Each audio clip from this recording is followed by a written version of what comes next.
Hey CS friends, welcome to our channel C Hub. So today we'll be discussing about determinants of demand.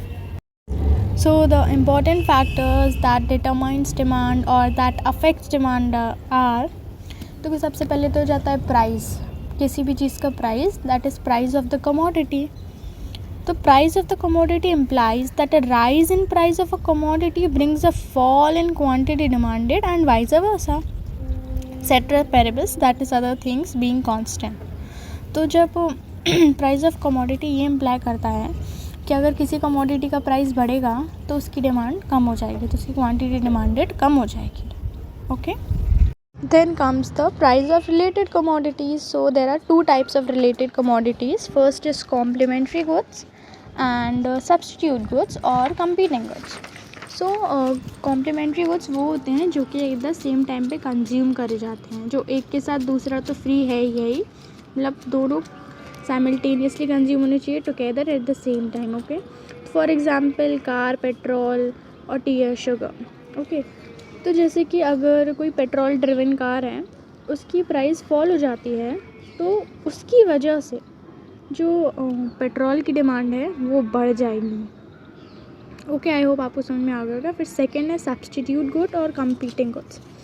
तो ये वो type के goods या services होते हैं जो कि then comes the substitute goods which are also called competing goods. वो गुड्स जो सेम सेटिस्फैक्शन देते हैं. फॉर एग्जांपल टी, कॉफ़ी या सेम ब्रांड के टूथपेस्ट हो गए या शैम्पूज़ हो गए. ओके. तो इनके एग्जांपल में अपन लिख सकते हैं टी एंड कॉफ़ी और डिफरेंट ब्रांड ऑफ टूथपेस्ट और शैम्पूज़. ओके. तो अगर टी का फॉर एग्जांपल टी का प्राइस हाई होगा तो कॉफ़ी की डिमांड भी बढ़ जाएगी. समझे? जब टी का प्राइस हाई होगा, फॉर एग्ज़ाम्पल कोई जैसे वाटिका शैम्पू है, तो वाटिका शैम्पू का प्राइस जब हाई होगा तो लोग उसे कम खरीदेंगे, तो वो चिक शैम्पू आता है ना, तो उस पर ज़्यादा प्रेफर करेंगे, उससे ज़्यादा प्रेफर करेंगे क्योंकि उसकी प्राइस कम है उससे. Okay. After the related commodities then comes the disposable income of the consumer. Disposable income of the consumer में क्या है? The purchasing power of a buyer is determined by the level of his disposable income. जो आम आदमी के ख़रीदने की क्षमता होती है, जो उसकी परचेजिंग पावर होती है, वो काय से नापते हैं?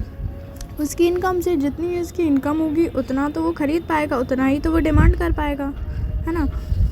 तो और हाँ, ये भी सुन लो, डिस्पोजेबल मतलब होता है नॉर्मली आम आदमी की जो इनकम होती है, जो बचती है income after paying all the taxes to the government. ठीक है. A decrease in disposable income generally decrease the quantity demanded and vice versa. जब उसकी डिस्पोजेबल इनकम कम हो जाएगी तो ऑब्वियस सी बात है उसकी क्वांटिटी डिमांडेड भी कम हो जाएगी, है ना. ओके. तो फिर आता है taste and preferences of the buyer. देखो, जैसा कस्टमर या बायर का टेस्ट होगा, प्रेफरेंस होगा, वही तो मार्केट प्रोडक्ट लाएगा. अब ऐसा तो है नहीं कि अब कंज्यूमर का टेस्ट अलग है और मार्केट अपने ही अलग प्रोडक्ट प्रोड्यूस कर रहा है, तो ऐसे तो मार्केट चलता नहीं है, ऐसे तो फिर डाउनफॉल ही आएगा ना. इसलिए जैसे कि अभी मार्केट में डिजिटल डिवाइसेस और ट्रेंडी क्लोथ्स के ज़्यादा डिमांड है, ज़्यादा लोग प्रेफर करते हैं उन चीज़ों को, तो ऑब्वियसली मार्केट वैसे ही करेगा, वैसे ही प्रोडक्ट लॉन्च करेगा. ओके. तो इसमें आ जाते हैं टेस्ट और प्रेफरेंस में. ये भी डिमॉन्स्ट्रेशन इफेक्ट है.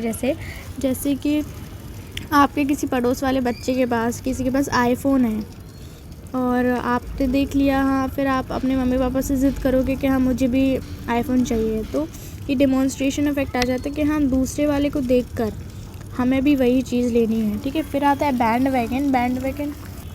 वैगन यही होता है कि सेम होता है डिमॉन्स्ट्रेशन इफेक्ट जैसे, कि वही चीज़ प्रेफर करेंगे जो सामने वाला कर रहा है, तो उस चीज़ की डिमांड बढ़ेगी, और वही चीज़ आ जाती है स्नॉब इफेक्ट में. ओके. तो demonstration, bandwagon and snob effect are almost same.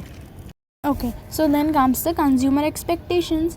Consumer expectations में ये है कि कोई बायर है, वो सोच रहा है कि यार फ्यूचर में इसकी प्राइस हाई हो जाएगी. फॉर एग्जांपल किसी बुक की, पेन की या बाइक की. फॉर एग्जांपल अब बाइक की प्राइस हाई होने वाली है फ्यूचर में, तो क्यों ना इस चीज़ को मैं अभी ख़रीद लूँ क्योंकि फ्यूचर में तो इसकी प्राइस हाई हो जाएगी। तो ये हो जाता है कंज्यूमर एक्सपेक्टेशंस में, ठीक है।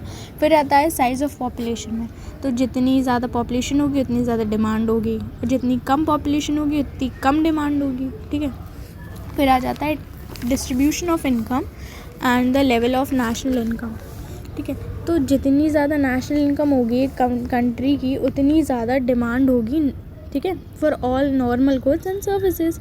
और अगर इक्वल, और डिस्ट्रीब्यूशन ऑफ इनकम में क्या है, अगर इक्वल डिस्ट्रीब्यूशन ऑफ इनकम है तो क्वांटिटी डिमांडेड ज़्यादा होगी, ठीक है, और इक्वल डिस्ट्रीब्यूशन नहीं है इनकम का तो क्वांटिटी डिमांडेड कम होगी। ओके, तो आई होप आप सबको समझ में आ गया होगा। So thank you for watching and like share subscribe please and help these young creators grow. Okay, bye bye.